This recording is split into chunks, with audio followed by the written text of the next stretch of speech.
Hello guys, mag-ayos tayo ngayon kasi nga ang kalat-kalat na ng ating buhok. At nagbabantay ako ngayon ng bata kasi wala si mama.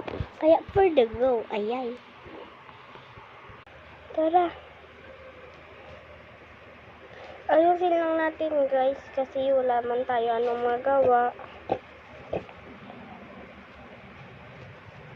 Mag-vlog na naman tayo.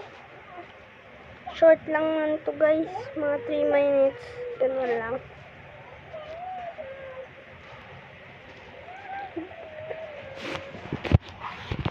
Tapos na guys, at kasama ko nga pala ulit si baby. Ito siya guys. Baby. Be.